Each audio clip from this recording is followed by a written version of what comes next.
Hi, I'm Marianne McGuire of Let Go and Know. So I wanted to do a quick video for you here today because I want to share something with you, and I'd love it if you took it with you and thought about it today. I want to just touch on the subject of awareness and of who you really are. So, do you feel that there's something missing in your life? Well, I would suggest that yes, there is. You are. You aren't fully present in your life.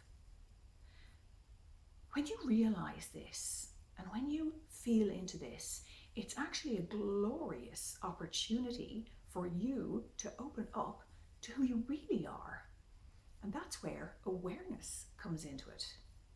So my work, I have a program, the 3 stages of awareness.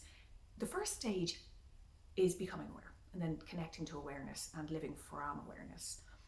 So the first stage I cover in the very beginning about becoming aware. So that's kind of like paying attention, really coming awake to what's going on in your life and around you and who you really are. And this is a crucial thing to do, because if you don't become aware, you can't make change in your life. If you don't stop and acknowledge what's going on for you, how can you make changes in your life?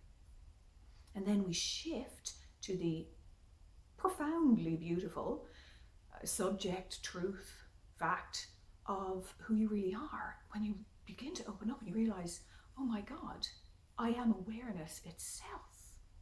And like when you realize, I'm not my body, I'm not my mind, I'm not my thoughts, I'm the awareness behind my thoughts. Like just for a moment, if it's safe to do so, close your eyes. Just let go. Stop thinking. Stop doing. Just let go. Just for a few seconds. Breathe. What remains?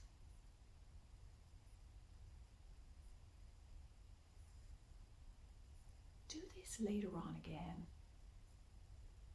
And you'll begin to touch something when you become aware of the awareness and you become aware of who you really are.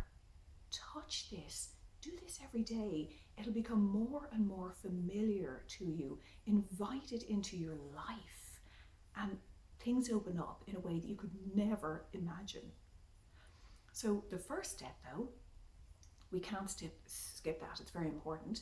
And that's all about stopping and acknowledging what's going on for you and what isn't working. Because really, only at that stage can you make changes in your life.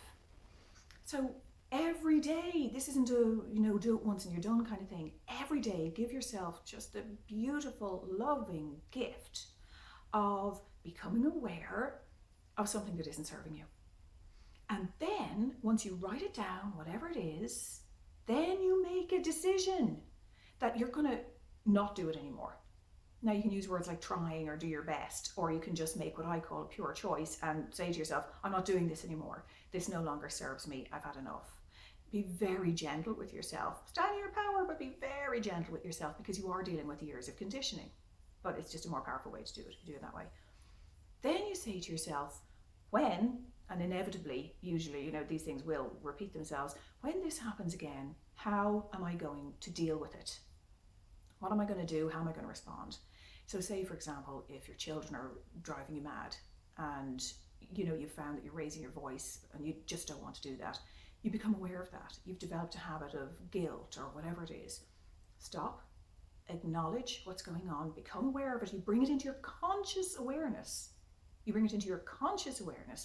And then you realize, okay, I see what's going on. You be so gentle with yourself. You give yourself so much love, because there are reasons why all these things happen. Do some writing on it, explore the whole thing, and then say to yourself, right, next time, after you've given yourself love, because that's what's going to heal you, and after you've opened up and received love from source as well, all one anyway, then you say to yourself, how am I going to deal with this next time? Because we don't want it to repeat, because then you'll just find yourself, 50, 60, 70 going, oh my God, I've been living, unconscious patterns all my life. As soon as possible, now you want to become aware of what no longer serves you and do something about it. Do something about it in a very loving way. And what happens is when you start to take your attention off what isn't serving you in your life, the neural pathways weaken. And when you start to place your attention on what you do wish to see, this is where the writing comes into it and the kind of daydreaming and making a decision about what you do wish to see in your life. When you place your precious attention on what you do wish to see and imagine it, well, the body doesn't know the difference, and new neural pathways are being developed in your brain based on that. So it'll come to you much, much quicker and easier and in flow. So that's a really, really important piece of this, becoming aware. But then also, as I mentioned, there's the magnificent piece of awareness itself and the truth about awareness itself. So I had a profound spiritual experience when I was a small child, and one of the things that I knew, one of the things that was revealed to me, was that perfect well-being lives in us already.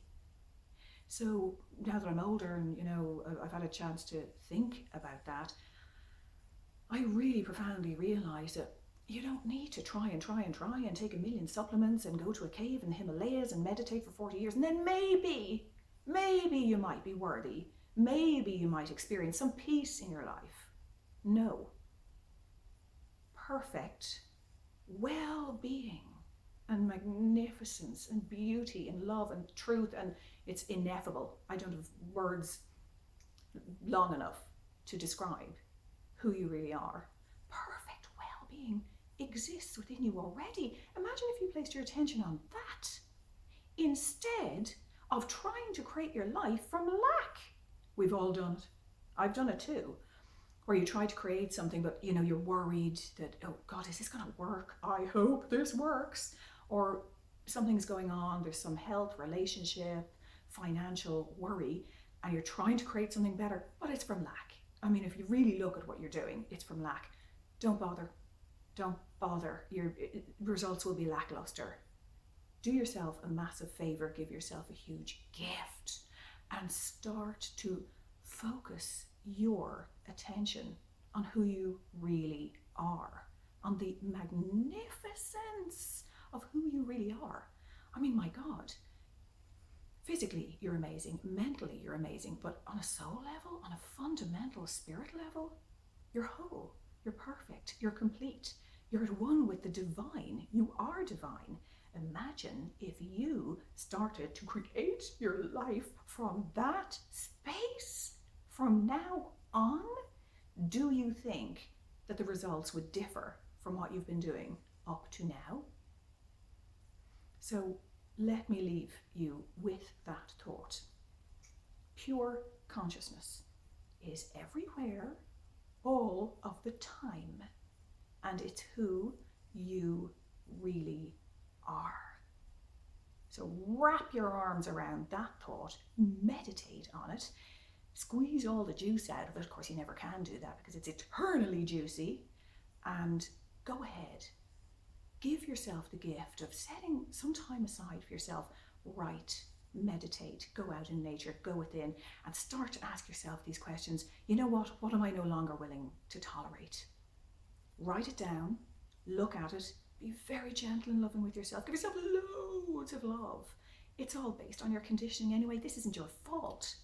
But nonetheless, become aware and look at it. Love yourself, release it, and just think, how am I going to continue? What am I going to do next time this happens? So then you form the new neural pathways in your brain and your life will change. It's inevitable. So look after yourselves, and until next time, much love.